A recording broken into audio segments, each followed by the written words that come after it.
حضرت یونس علیہ السلام اسلامی رسم و رواج میں اللہ کے نبی تھے جو گولیت مچھلی کے ساتھ اپنے تجربے اور اس کی یقینی تڑپ اور صحت یابی کے لیے مشہور تھے۔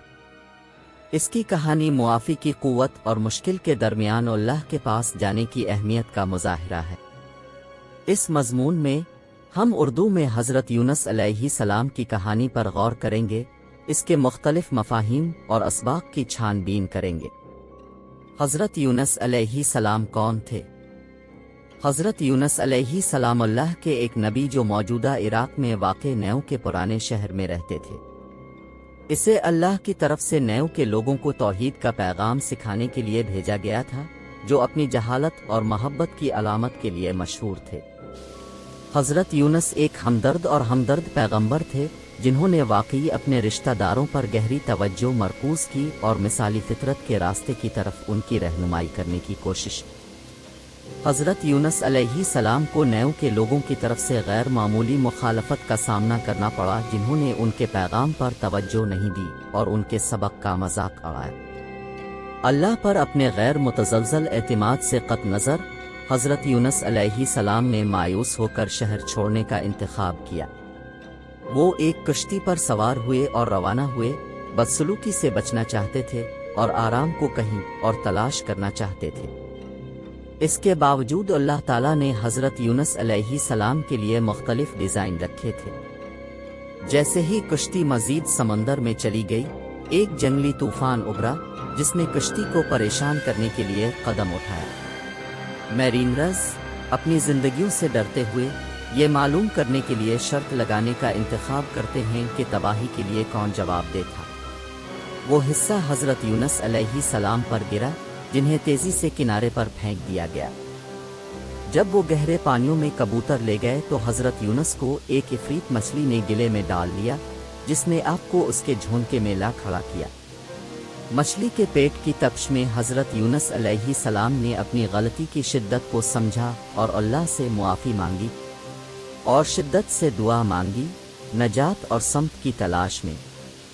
اللہ تعالیٰ نے اپنی بے پناہ مہربانی سے حضرت یونس علیہ السلام کی درخواستیں سنیں اور مچھلی کو ساحل کی طرف تیرا دیا، جہاں اس نے حضرت یونس علیہ السلام کو خشک زمین پر لے جا کر چھوڑ دیا اور وہ محفوظ تھے۔ وہ اپنے اختلاط کی کشش کو سمجھ گئے اور وعدہ کیا کہ مستقبل میں اپنے مرکزی مقصد کو کبھی بھی ترک نہیں کریں گے۔ وہ نیو واپس آئے اور اس بار بحال توانائی اور یقین دہانی کے ساتھ اپنا اعلان جاری رکھا۔ لوگ حضرت یونس کے مقصد اور اعتماد کو دیکھ کر ان کے پیغام سے متاثر ہوئے اور اپنے گناہوں کا کفارہ ادا کیا۔ اللہ نے ان کی معافی سے راضی ہو کر ان کو معاف کر دیا اور ان کو گرنے والے ضبط سے بچا لیا۔ حضرت یونس علیہ السلام کے احوال سے مثالیں۔ حضرت یونس کا بیان مسلمانوں کے لیے نوجوان اور بوڑھے دونوں کے لیے مختلف مثالیں اور سبق دیتا ہے۔ ان میں سے ایک حصہ میں شامل ہیں: کفارہ کی قوت۔ حضرت یونس کا قصہ اسلام میں تذلیل کی اہمیت کی ایک مضبوط علامت ہے۔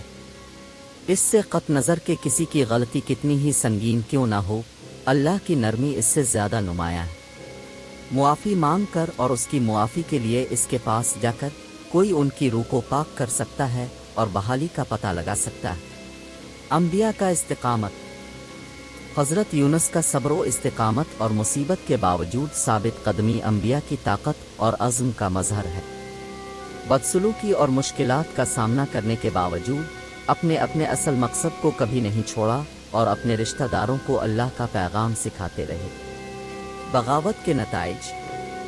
حضرت یونس کا نینوی چھوڑنے اور اپنے اصل مقصد کو ترک کرنے کا بنیادی انتخاب ایک غلطی تھی، جس کے مایوس کن نتائج برآمد ہوئے۔ اس نے مونسٹر فش کے ذریعے اس کے پکڑے جانے اور اس کے نتیجے میں کفارہ دینے کا اشارہ کیا۔ استقامت کی اہمیت۔ حضرت یونس کی کہانی اسلام میں رواداری کی اہمیت کو بھی نمایاں کرتی ہے۔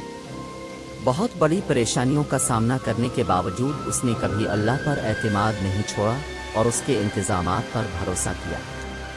یہ ہمیں مشکلات کے درمیان صبر و تحمل کا مظاہرہ کرنے اور یہ یقین کرنے کی تربیت دیتا ہے کہ اللہ نے ہمارے لیے انتظام کیا ہے، چاہے ہم اسے اس وقت نہ دیکھ سکیں۔ اللہ کی رحمت۔ آخر کار حضرت یونس کا بیان اللہ کی مہربانی اور معافی کو ظاہر کرتا ہے۔ کسی بھی صورت میں جب ہم غلطیوں کا ارتکاب کرتے ہیں تو اللہ عام طور پر ہمیں معاف کرنے کے لیے تیار ہوتا ہے، یہ فرض کرتے ہوئے کہ ہم اس کے پاس معافی مانگتے ہیں۔ یہ ہمیں نصیحت کرتا ہے کہ اس سے قطع نظر کہ ہم کتنی ہی دور بھٹک گئے ہوں، اللہ کی نرمی قابل رسائی ہے۔ مجموعی طور پر حضرت یونس کی داستان پشیمانی اور بحالی کی ایک لافانی کہانی ہے جو پورے کرۂ ارض کے مسلمانوں کے لیے مختلف مثالیں پیش کرتی ہے۔ اس کا غیر منقولہ اعتماد، عزم اور تذبذب ہم میں سے ہر ایک کے لیے ایک نمونہ کے طور پر کام کرتا ہے جو ہمیں معاف کرنے کی قوت اور مشکل کے درمیان اللہ کے پاس جانے کی اہمیت کو یاد رکھنے میں مدد کرتا ہے۔ کیا قرآن مجید میں حضرت یونس علیہ السلام کا واقعہ ہے؟ در حقیقت حضرت یونس کا قصہ قرآن مجید میں سورۃ الانبیاء 21-87 میں مذکور ہے۔ حضرت یونس نے نیو کو کس وجہ سے چھوڑا؟ حضرت یونس علیہ السلام نیو سے ان افراد کی مخالفت اور جبر کا مقابلہ کرتے ہوئے چلے گئے جو ان کے پیغام پر توجہ نہیں دیتے تھے۔ حضرت یونس نے مچھلی کے گلے لگنے کے بعد معافی کیسے مانگی؟ حضرت یونس مچھلی کے پیٹ کے اندر رہتے ہوئے معافی مانگتے ہوئے اللہ سے معافی مانگنے اور ہدایت کے لیے تشریف لے گئے۔ حضرت یونس کے قصے میں جالوتے مچھلی کا کیا مطلب ہے؟ گولیت مچھلی کو اللہ کی قدرت اور نرمی کی تصویر کے طور پر دیکھا جاتا ہے، جیسا کہ اس نے حضرت یونس کو اس کی حفاظت کے لیے گلا دیا اور بعد میں اسے محفوظ طریقے سے ساحل پر پہنچا دیا۔ حضرت یونس کی کہانی سے ہمیں کسی بھی وقت کیا مثالیں مل سکتی ہیں؟ ہم حضرت یونس کے قصے سے چند مثالیں حاصل کر سکتے ہیں جن میں قطع تحمل، انبیاء کی انتھک محنت، رواداری کی اہمیت اور اللہ کی رحمت شامل ہیں۔ اب تک کے لیے اتنا ہی، ملتے ہیں اگلی ویڈیو میں نئے مضمون کے ساتھ۔ اپنا خیال رکھنا۔ ویڈیو پسند آئی ہے تو لائک لازمی کریں۔